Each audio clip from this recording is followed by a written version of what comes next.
Hello friends, welcome back to my YouTube channel Ravi study G K. दोस्तों, आज हम इस वीडियो में जानेंगे एनपीएस और ओपीएस के बारे में। केंद्रीय कर्मचारियों की हो सकती है बल्ले बल्ले, पेंशन पर आई गुड न्यूज। केंद्रीय कर्मचारी लंबे समय से ओल्ड पेंशन स्कीम को लागू करने की मांग कर रहे हैं, लेकिन केंद्र सरकार इसके लिए तैयार नहीं है। हालांकि वह एनपीएस में कुछ बदलाव करके राहत देने की तैयारी में है। इसके तहत उन्हें लास्ट सैलरी का 50% पेंशन के रूप में मिल सकता है। केंद्रीय कर्मचारियों के लिए पेंशन पर आई गुड न्यूज। लास्ट सैलरी का 50% पेंशन के रूप में मिल सकता है। 2004 से भर्ती होने वाले कर्मचारियों को होगा फायदा। एक कर्मचारी ओपीएस लागू करने की मांग कर रहा है। नई दिल्ली से यह खबर है कि केंद्र सरकार के कर्मचारियों के लिए अच्छी खबर है।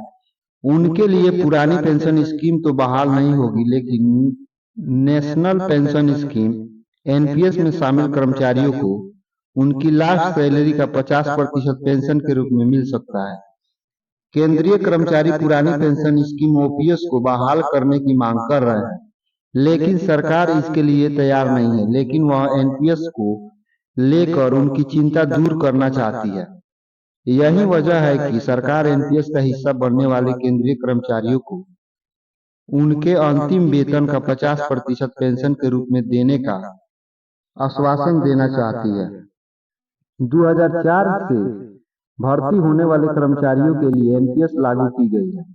इसमें 25 से 30 साल तक निवेश करने वालों के लिए हाई रिटर्न दिया जा रहा है।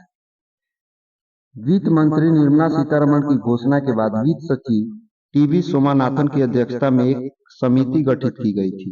हालांकि केंद्र ने पुरानी पेंशन योजना ओपीएस पर वापसी से इनकार कर दिया है, लेकिन इसमें कुछ राहत देने की संभावनाएं बनाए रखी है।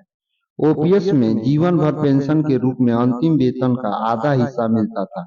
साथ ही वेतन आयोग की सिफारिशों के अनुरूप पेंशन में बढ़ोतरी की जाती थी। इसके उलट एनपीएस एक कंट्रीब्यूशन स्कीम है।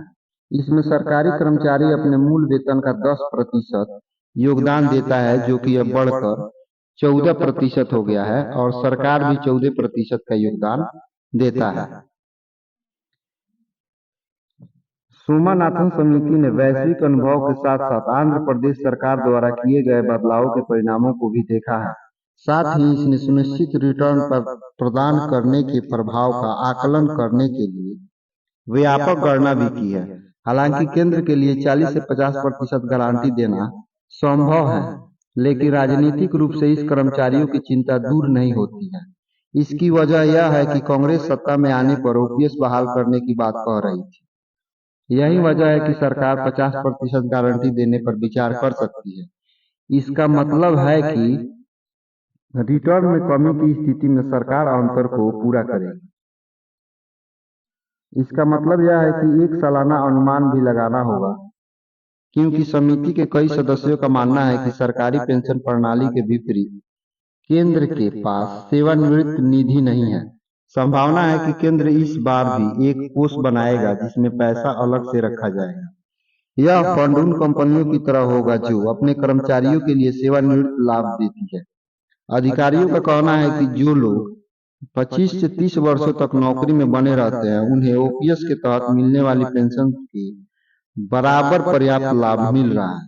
कम भुगतान की शिकायतें केवल उन लोगों से आ रही हैं जो 20 वर्ष या उससे कम सेवा पूरी करने के बाद अब तक इस योजना से बाहर निकल चुके हैं। वीडियो पसंद आए तो लाइक करें।